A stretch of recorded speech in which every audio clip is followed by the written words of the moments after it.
Pansinin nyo naman tong babaeng malaki ang mukha, mga Kadunatex. Eto, ayan. Ang pakiramdam ko ay magde-decide siya to run at the proper time, in due time. Napaka-ambisyosa. Lalo na kung lalong tumaas yung numero niya. At umaasa talaga kami, lalo na sa Liberal Party, because she is part of the Liberal Party. I'm part of the Liberal Party. I'm the chairperson of the Liberal Party. And so far as the Liberal Party is concerned, ang aming mindset is that tatakbo siya. As Wow. if she is Lenny running, Robredo. because we are not losing hope. We're not quitting on her. Na give her time, give her space. Yun po ang pananaw namin, na let's just give her space. Galangin po natin yung sinasabi niya na she is concentrating on her work sa Naga. And she will decide in due time. Although nasabi na nga niya na may decision na siya. Pero she can always change her mind. Lalo na, as I said, yung observation natin na dumidikit na po siya. Oo. And I think ganun pa rin ang mangyayari. Talagang tataas pa yung numbers niya. Makare-realize ng maraming tao. Kasi yung numbers ni Sara, ni VP Sara, yung 35% pa ba ngayon? Parang yan na yung parang she's almost at the peak ng kanyang yung primacy. Nasa peak na siya. At ang natitira yung talaga mga diehard. So mahirap na para sa kanya na tumaas pa ng tumaas yung numero na yan. Pero si VP Leni, si Mayor Leni, meron pang chance na tataas. At yan nga ang mangyayari. Tataas pa yan. Na marami na ho kasing nag-iisip ngayon sa mga nangyayari ngayon, sa maraming problema ng bansa. Kailangan na talaga natin ng isang leader na tunay na magtataguyod ng good governance para mabawasan na, kung hindi man mawala, mabawasan significantly yung mga issues of corruption at may direksyon ng ating bayan.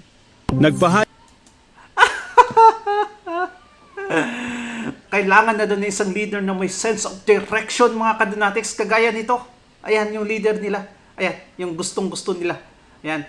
Dumikit lang naman yan, mga Kadunatex.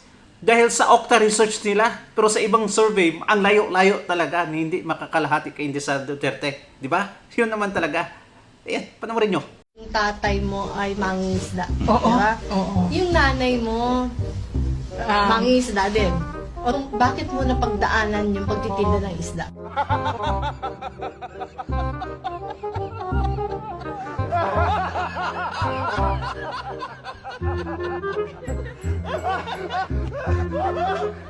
Okay, magkano ho ang minimum na pasahe sa jeepney sa Metro Manila, ma'am? Naku, hindi ko na alam Okay. ngayon. Pass! Pass. Ano kabagong wage order nilabas sa National Wages and Productivity Commission simula ng December 25?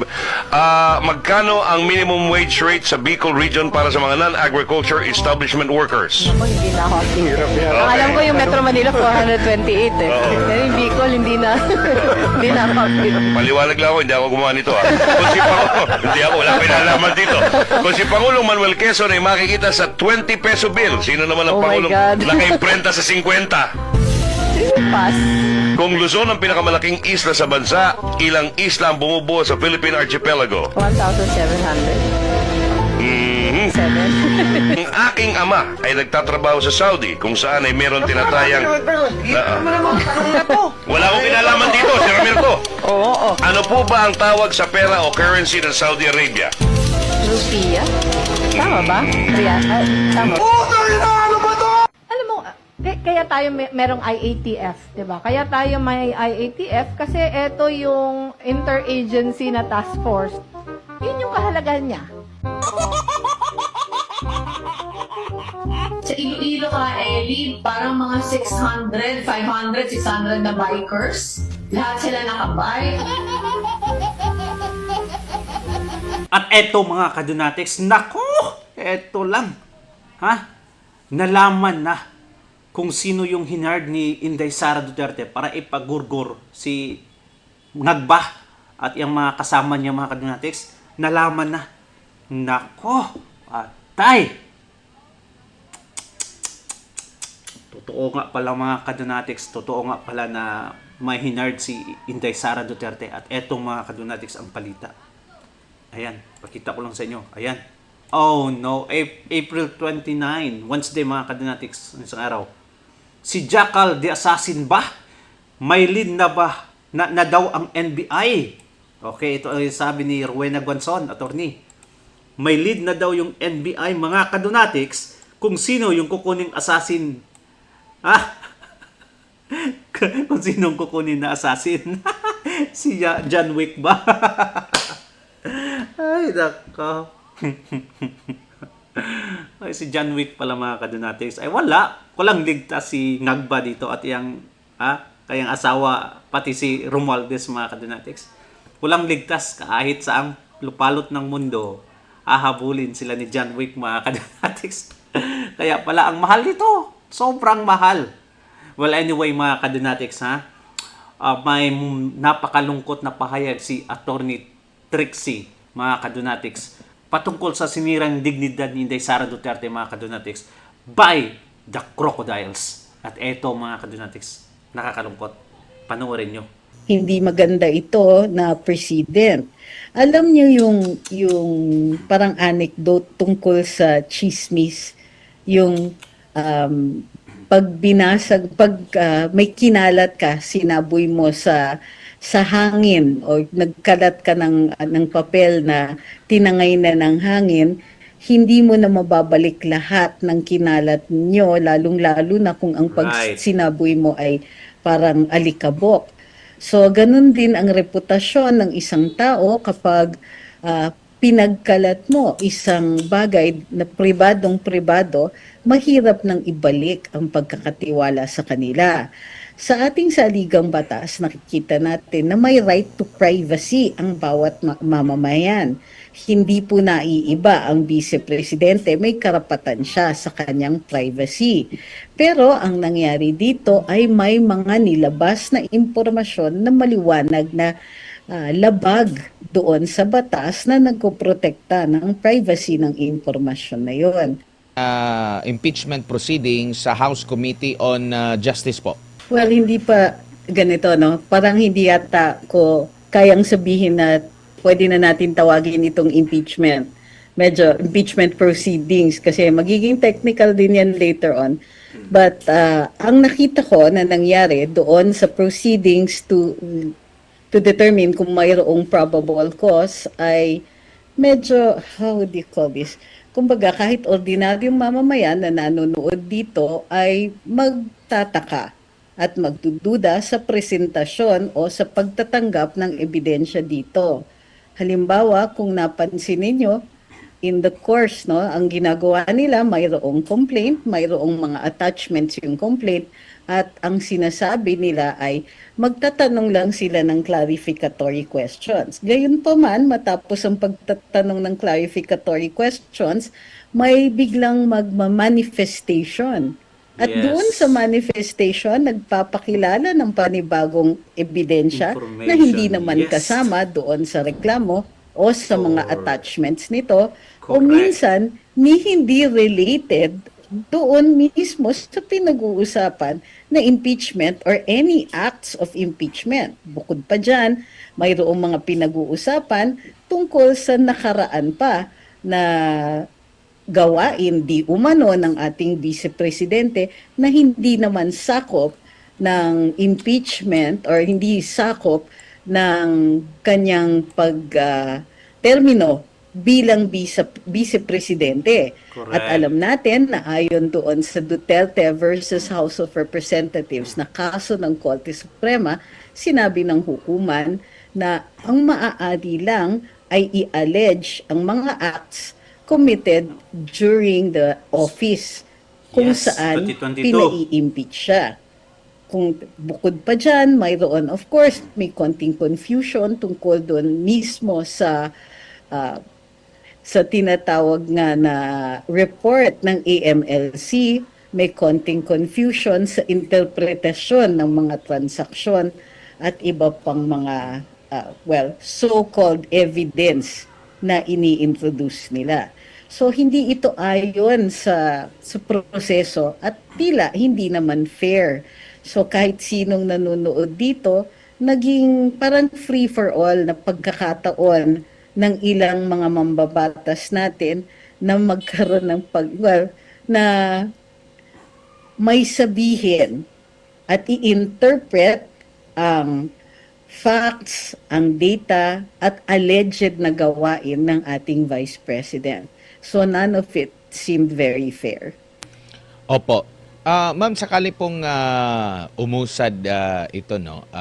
Kung halimbawa, mayroong silang makuhang sapat na boto tapos hindi pa lumalabas yung magiging desisyon ng Korte Suprema, pwede bang questionin sa impeachment court sa Senado yung paggawa nitong mismong reklamong impeachment sa pangalawang Pangulo dyan sa Kamara?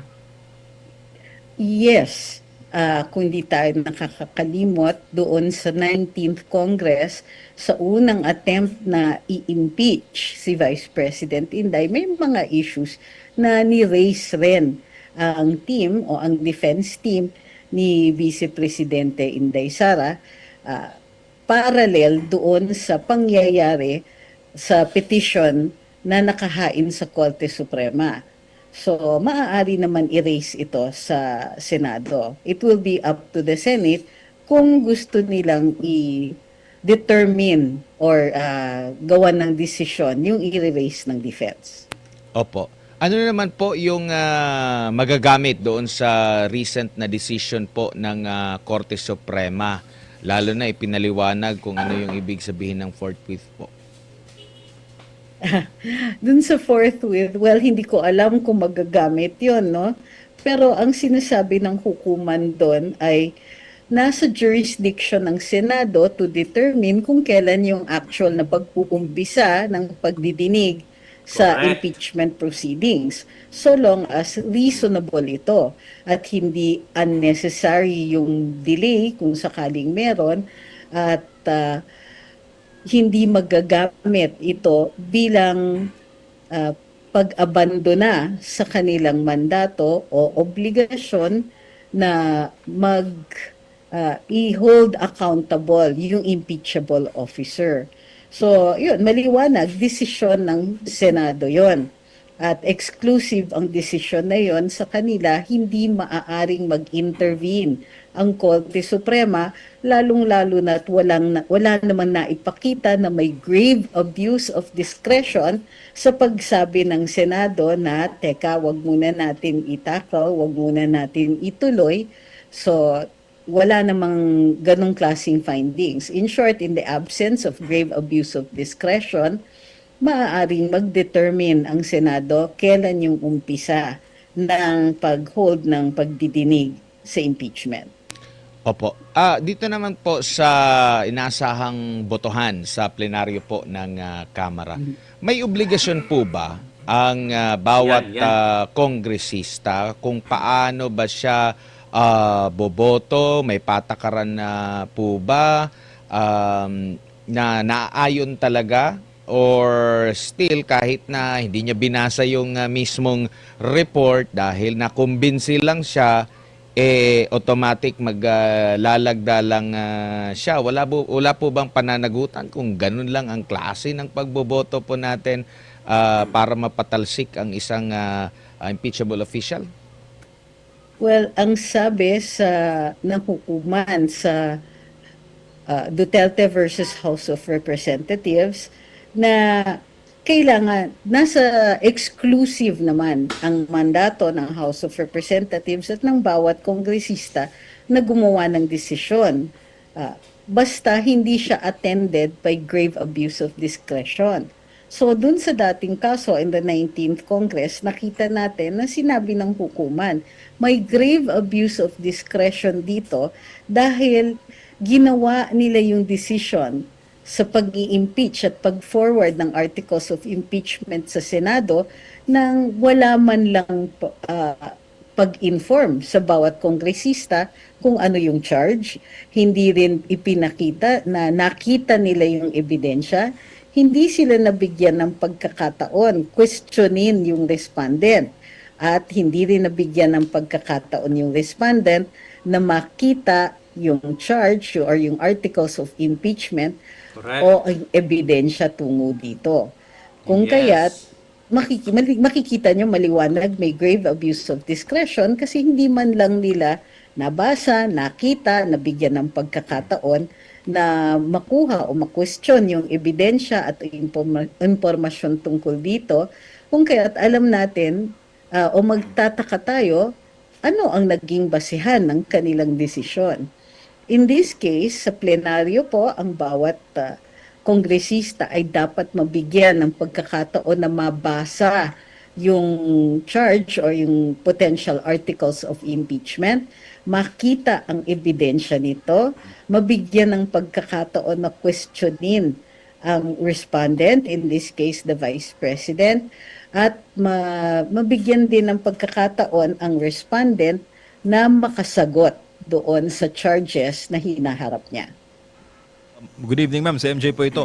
Ma'am, Hi, MJ. marami rin po kasi ang nagsasabi na, syempre, yung legal team ni VP Sara, sinasabi na fishing expedition itong nangyayari. Pero itong nangyari po ngayon sa House Justice Committee, ito ba'y bad or good precedent sa lahat po ng impeachable officers na posible ring mangyari yung sinapit ni VP Sara, lalo na yung nabuyangyang, yung kanyang mga records, nabunyag po doon sa hearing from the AMLAC. Well, for me, hindi maganda ito na precedent. Alam niyo yung parang anecdote tungkol sa chismis, yung pag may kinalat ka, sinaboy mo sa hangin o nagkalat ka ng papel na tinangay na ng hangin, hindi mo na mababalik lahat ng kinalat nyo, lalong-lalo na kung ang pagsinaboy mo ay parang alikabok. So, ganun din ang reputasyon ng isang tao kapag pinagkalat mo isang bagay na pribadong-pribado, mahirap nang ibalik ang pagkakatiwala sa kanila. Sa ating saligang batas, nakikita natin na may right to privacy ang bawat mamamayan. Hindi po naiiba ang vice-presidente, may karapatan siya sa kanyang privacy. Pero ang nangyari dito ay may mga nilabas na impormasyon na maliwanag na labag doon sa batas na nagpoprotekta ng privacy ng impormasyon na yon.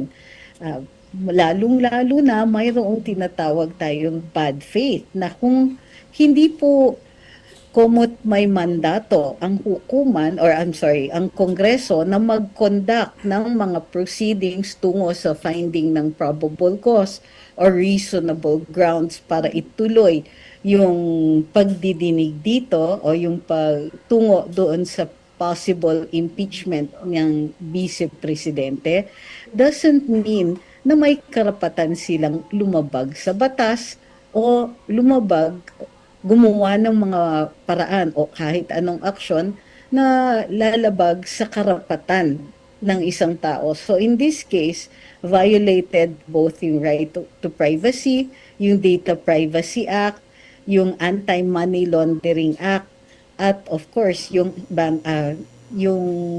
kanyang mga other rights pertinent to that.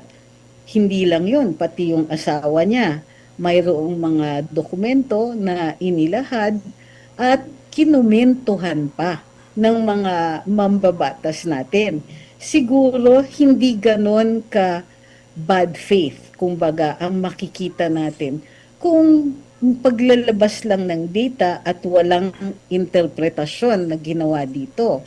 So, ang nakita natin, may mga interpretasyon under the guise of manifestations na ginagamit itong mga dokumento o mga data o information tungkol sa vice-presidente na in many cases ay napaka-misleading. Hindi natin nakita dito isang proseso para mag-determine ng probable cause. Ang nakita natin dito ay yung outright character assassination ng ating vice-presidente. Correct. Who is protected like any other citizen dito sa bansa. Well. So nice, Attorney Trixie. So nice, well taken opinion Thank you so much mga Kadonatics at comment down below at babasahin natin yan. Don't forget to like and subscribe. Ingat palagi. Bye-bye.